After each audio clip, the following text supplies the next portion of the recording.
Selamat pagi, Yang Berhormat Menteri Datuk Mustafa Mohamed, Yang berbahagia Tan Sri Datuk Wira Azman,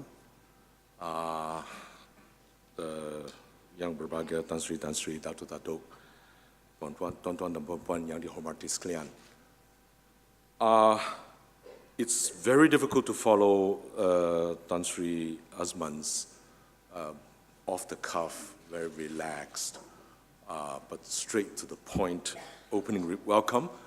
But on behalf of the Khazanah Research Institute, let me also welcome you to this joint effort seminar on Malaysian income distribution in a global context. Today, we're in for a treat. We have some of the finest brains, the top experts on the subject, especially my former colleague at the World Bank, Cornell Professor Dr. Ravi Kambo. And we especially welcome Professor Arjun Jayadev for stepping in for my other World Bank colleague, Branko Milanovic, who unfortunately could not come. I think inequality in our times is very timely, very urgent, and it will be covered, very, very thoroughly, I think, so I don't want to go into too much detail. We will have three topics very simply. The first in the global context, then the Malaysian one, and finally, in the afternoon, the cross-national frameworks and the management of national inequality, a subject that is very close to all our hearts. Now, there are three stylized facts about global income and wealth inequality. You will hear this time and time again, repeated by all the panelists, but it's useful for me just to frame the issue so that you understand what we're trying to grasp and think about. And I won't go into the details because the experts are far better than me in this regard. The first is that the gap between countries, that means the rich and the wealthy and the poorer countries, have narrowed because of the rise of China, India, and people tend to forget ASEAN. I think the fact that ASEAN has moved very rapidly into middle class is very helpful to reducing global poverty. Second, within almost every country, intra-country, as it were, the gap between the rich and the poor have widened. There are some improvements in some countries, but that's the other issue. And thirdly, as Oxfam has famously pointed out, the top 8 billionaires own more than the lower half of mankind.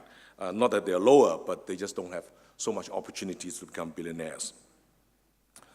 So we have all been struck by Thomas Piketty's book of 2014, the bestseller Capitalism in the 21st Century, that inequality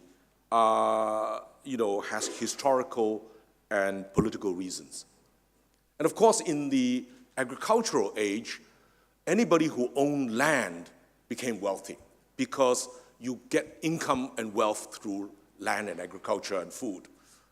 But today, with the industrial age, those who have access to technology and capital are the big winners. My father used to tell me there are three ways of making money. The first way is blood, sweat, and tears. The second way to make money is to use money to make money. And the best way to make money is to use your name to make money. So it's all about branding. So, so it's not surprising that the rich get richer and the famous get more famous. It's quite natural to be stars. But we tend to forget that even in the agricultural age, wealth was generated by traders and those who engage in crime. The old saying was, behind every big fortune, there is a small crime. But never mind, so we tend to forget that the rich countries today owe not only to their wealth from the Industrial Revolution, but from their colonial conquests. Okay, that is still a fundamental fact that people tend to ignore. But today's age of globalization is about technology. Globalization and technology has enabled massive creation of wealth and also massive hiding of wealth through offshore financial centers. And it's an issue that is global, because if you try to increase your tax domestically, they just move it offshore. And what is the financial crisis all about? If you have a liability and you want to regulate it, they move it off balance sheet. And if you want to regulate even more, it offshore, and so nobody's in charge.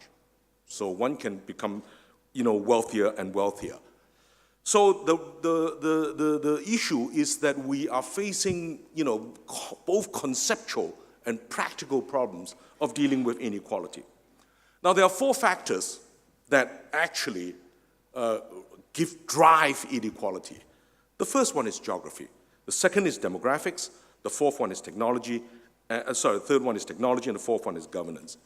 Very simply speaking, the rich and advanced countries are in the cooler climates of the north.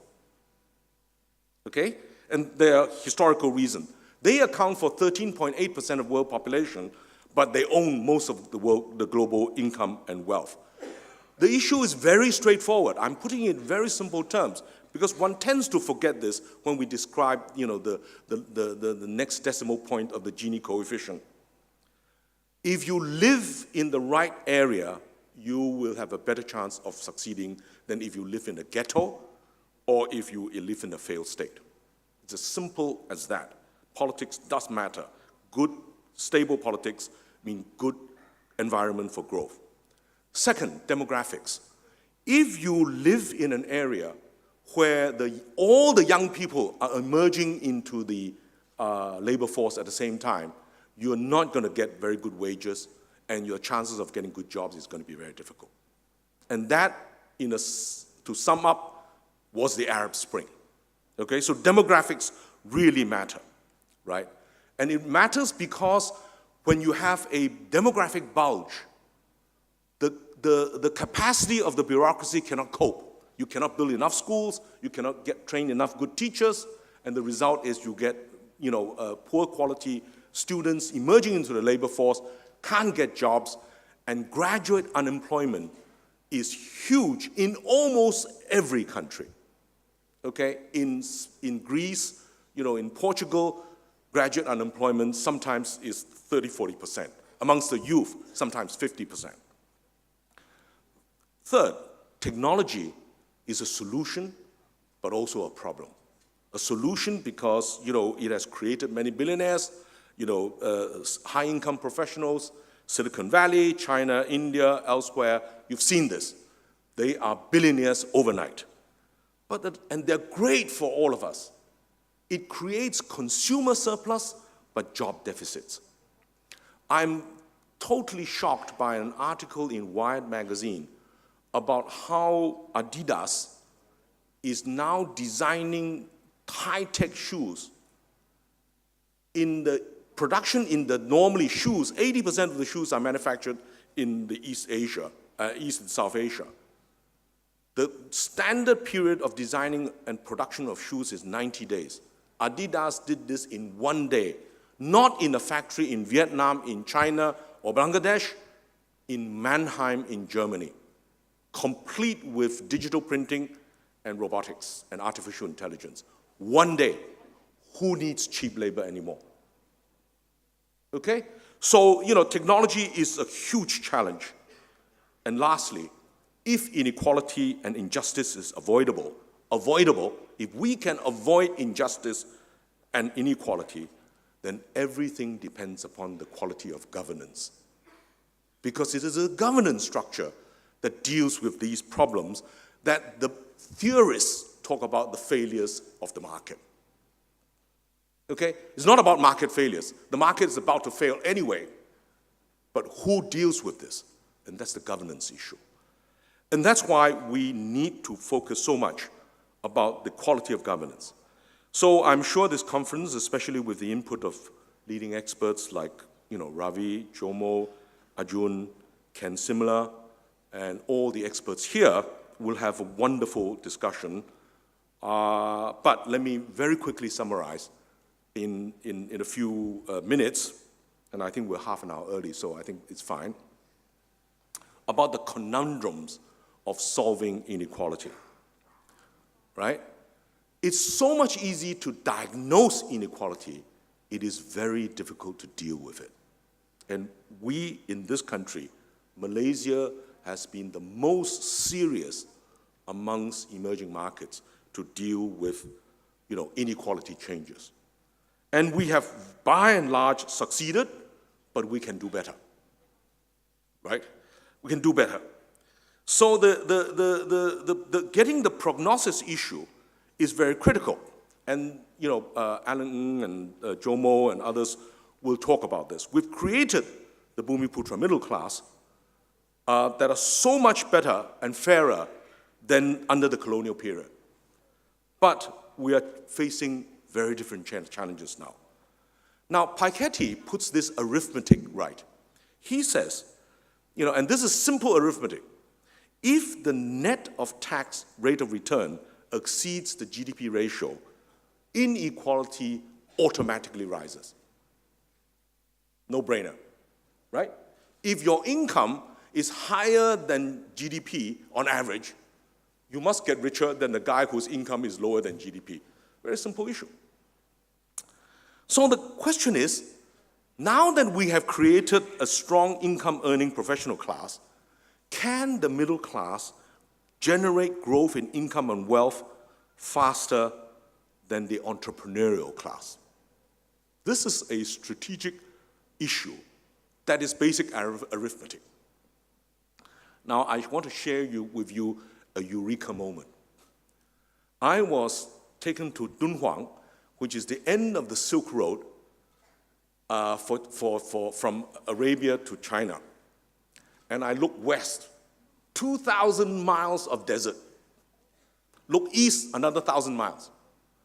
And then at the desert, I asked myself, can the caravans that did the Silk Road trade be financed by conventional banking? And the answer was obvious, no. So what was Islamic finance? One tends to forget that the Prophet Muhammad was a trader. The foundations of Islamic finance was all about risk-taking and about equity. Because even if you were to charge interest rate of 40, 50%, there's no way the caravan can pay you back. 1 out of 4 out of 10 caravans survive. They get robbed, they get lost, they get cheated, they get stolen, right? The only way the caravans can succeed is equity. You trust in your caravan leader, you give him equity, he makes it, comes back, you make a huge fortune, and with this fortune under Sharia, which is all about ethics, you share. Now, this arithmetic, for those of you who invest in the stock market, you will know this. If you lose money from the stock market, and then you invest all your money, you say, I don't want to take a risk anymore, I invest everything in an index fund, can you get back to average? Can you make back your money? The answer must be no. Because if you think like the average, you perform like the average. You have to take exceptional risks in order to get out of poverty. That is the nature of the game. And that's why, to me, Islamic finance and the idea of thinking about equity and entrepreneurship is really the way to go to deal with income inequality issues. It's to take risks. We cannot, in this world of huge uncertainty, you do not solve this by staying where you are. You have to take huge risks. And this way, Silicon Valley, and I'm very grateful to Khazanah for taking me there, because, Silicon Valley equity funding is very different from conventional finance. They say, I invest in 900 out of 100 or 1,000 startups, and it does not matter if 90%, 95% fail. All I need is 2 unicorns. That means they won't make billion, and I get all my money back. And that's the risks that you have to take. So my conclusion, basically, is that Islamic finance through ethical investing in equity and risk sharing is a logical and important tool in addressing long-term sustainable and stable social equality. So that is why I think Khazanah as a sovereign wealth fund has played a very important catalytic role in changing the mindset that the market ideology cannot solve all the problems of social inequality. And I'm very honored to be part of Khazanah to do this. So what's the alternative? The alternative of all the major tools to change inequality, which is improving infrastructure, improving education, getting finance to the poor, improving governance, giving jobs and income, social protection, and then tackling, corruption and rents and crime. All these, prevent the poor from rising, towards the top. The other alternative is this very important book that I encourage all of you to read, which is this Stanford economic historian Walter Scheidel's book called The Great Leveler. Historically, the only thing that leveled inequality in majority of cases was war and catastrophe. So we need to pay serious attention if we want to avoid all this. Now, to sum up, I think Khazanah Research Institute, which I'm very honored to take over as chairman from Yang Berbahagia Tan Sri Nur Muhammad, who was a pioneer to start all this, aims to provide serious and credible research, drawing on world-class resources to put to bear our best thinking on the profound issues facing our nation. I think we are very honored by your presence, and even though Duli Yang Maha Mulia Sri Paduka, Deputy Agung Sultan Nazrin Muhyiddin Shah is not yet here, let me say this, we are extremely honored to be graced by his presence later on. He is one of the wisest, most enlightened and caring royal leaders I have ever had the good fortune of knowing. Because he himself, in one of the major speeches on Islamic finance, challenged us not to think about owning property, but acting as stewards of our natural habitat and our social environment. Caring and sharing for our people and Mother Nature is clearly the way to go. So when we have this very important discussion, the whole of today, which is very easy to make inequality a sterile, abstract, intellectual exercise, we shall do well to appreciate the human aspects of our political economy. Welcome once again, and have a great conference ahead. Thank you. Thank you, Tan Sri.